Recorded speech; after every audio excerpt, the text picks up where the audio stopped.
بسم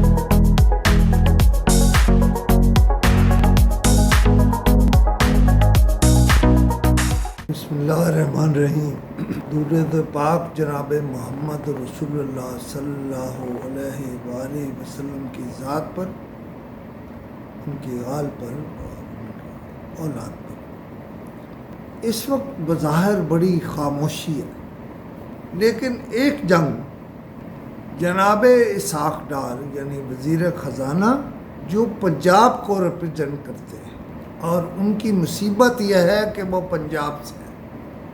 جب مفتاح اسماعیل کراچی سے وزیر خزانہ بنا تھا تو اس نے کراچی کے سرمایہ کاروں، سرمایہ داروں، صنعت کاروں، تاجروں سب کو یقین دلا دیا تھا کہ میں آپ کے مفادات کا نگران ہوں، میں ہی آپ کو نجات دلا سکتا ہوں۔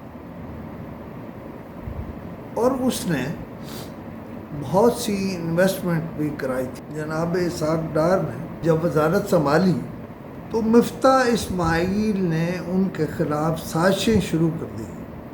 مفتاح اسماعیل زخمی ہے، اس نے اس سلسلے میں ایک چینل کی خدمات بھی لے لی ہیں، اور کل رات جناب کامران خان کا پروگرام اس کی منہ بولتی یعنی عکس تھا، ثبوت تھا، بات تھی۔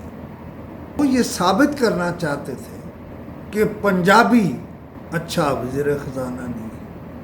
اب معاملہ یہ ہے کہ یہ تو وقت بتائے گا کہ مفتاح اسماعیل کس کس کے مفادات کی نگرانی کر رہا تھا، کس کس کے لیے کام کر رہا تھا، کس کس کا سرمایہ اور کون کون سا سرمایہ دار اس کے پیچھے تھا، کون کون سا صنعت کار اس کے پیچھے تھا، اور کس نے مفتاح اسماعیل کے کہنے پر پیسے لگائے تھے۔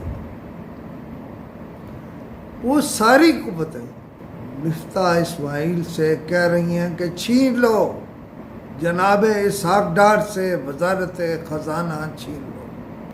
مجھے 3-4 مہینے بعد کی صورتحال نہیں پتا، لیکن کل جب وزیر اعظم نے کہا کہ اسحاق ڈار صاحب کی ٹانگیں کھینچنے والے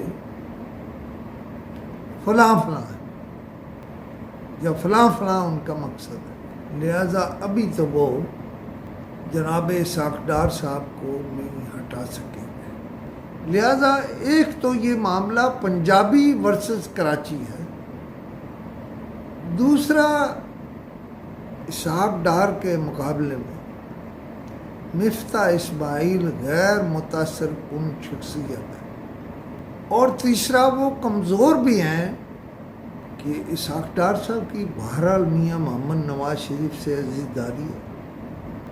لہذا فی الحال تو مفتاح اسماعیل انتظار کریں اور یہ جنگ ہاریں۔ ابھی تو میں نے یہ تھوڑی سی باتیں بتائی ہیں، اس میں ایک بات یہ بھی ہے کہ اسلام آباد کے مارگلہ ریسٹ ہاؤس میں ایک بہت بڑوں کی میٹنگ ہوئی، اور میڈیا میں خاص طور پر اس چینل کو جو کامران خان جس کو ریپرزینٹ کر رہا ہے اور مفتاح اسماعیل، اسے بڑوں نے وارننگ دے دی تھی، لیکن یہ صرف آپ کو یاد کرایا ہے۔